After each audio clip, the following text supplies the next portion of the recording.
আজকে আপনারা শুনলেন আমাদের বন্ধুবর বললেন সঞ্চালক মহাশয় যে 153 কোটি টাকার প্রজেক্ট এখানে উদ্বোধন করা হলো এবং শিলান্যাস করা হলো।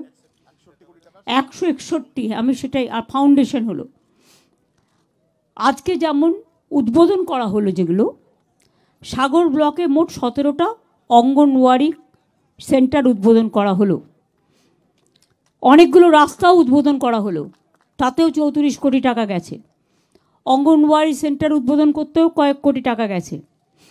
সাগর ব্লকে 6টি অ্যাডিশনাল খান সাহেব আবাদ হাই স্কুল সহ আশেপাশে ব্লকে 6টি অ্যাডিশনাল ক্লাসরুম করা হয়েছে।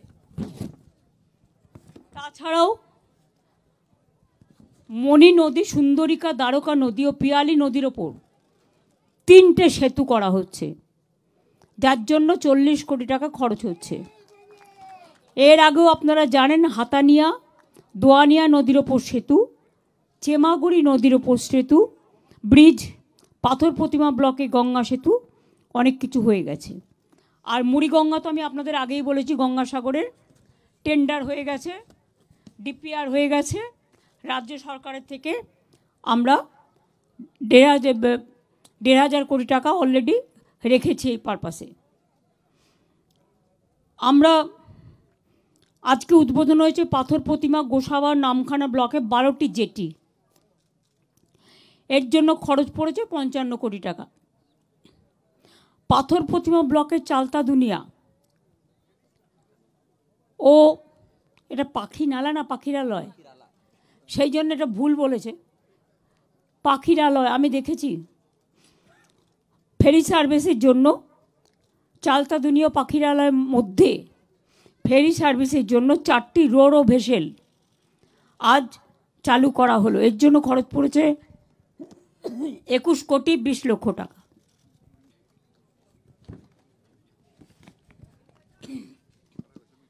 এছাড়াও এলাকা জুড়ে অনেক জেটি, স্বাস্থ্যকেন্দ্র, মাল্টিপারপাস রেস্কিউ শেল্টার, ক্যানিং বাস টার্মিনাসের আপগ্রেডেশনের মতো অনেক শুভ সূচনাও আজকে হলো। আমি সবাইকে অভিনন্দন জানাচ্ছি যে এই কাজগুলো করবার জন্য। এছাড়াও আমি আপনাদের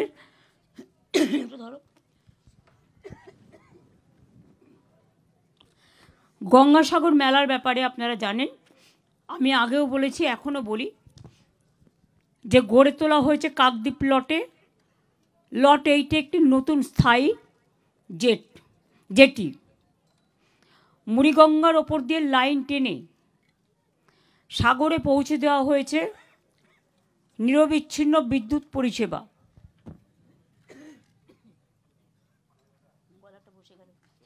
আইন শৃঙ্খলা রক্ষা করার জন্য সুন্দরবন পুলিশ জেলা, নতুন গঙ্গাসাগর কোস্টাল থানা এবং কাকদ্বীপে নতুন হারউড পয়েন্টে কোস্টাল থানা।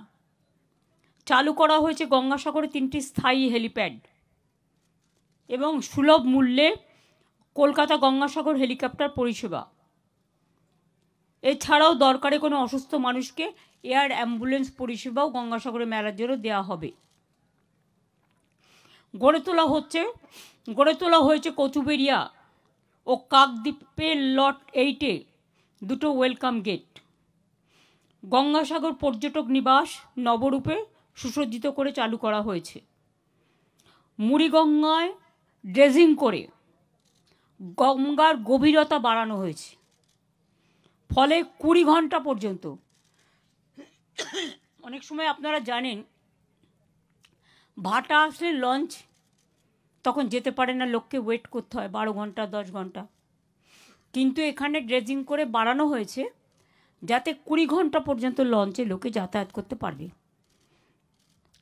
4 ঘন্টা তো কিছুই নয়, পেরিয়ে যাবে, কিন্তু 20 ঘন্টা 24 ঘন্টার মধ্যে লঞ্চ যাতায়াত করতে পারবে। তাছাড়াও এবারে মেলায় পুণ্যার্থীদের জন্য 2250টি সরকারি বাস, 250টি বেসরকারি বাস, 9টি বার্জ, 32টি ভেসেল, 100টি লঞ্চ ও 21টি জেটি ব্যবহার করা হবে। সব বিকেলে বার্জ ভেসেল লঞ্চে জিপিএস ট্র্যাকিং এবং স্যাটেলাইট ট্র্যাকিংয়ের ব্যবস্থা থাকবে। বুড়িগঙ্গায় কুয়াশার কারণে অনেক সময় বার্জ ভেসেল চলতে অসুবিধে হয়, তাই ফ্লাড লাইটের, যেহেতু এটা শীতকাল, ফগ লাইটের ব্যবস্থাও করা হয়েছে। বিদ্যুতের যে টাওয়ারগুলো আছে সেগুলোকেও ইলুমিনেট করে দেওয়া হয়েছে।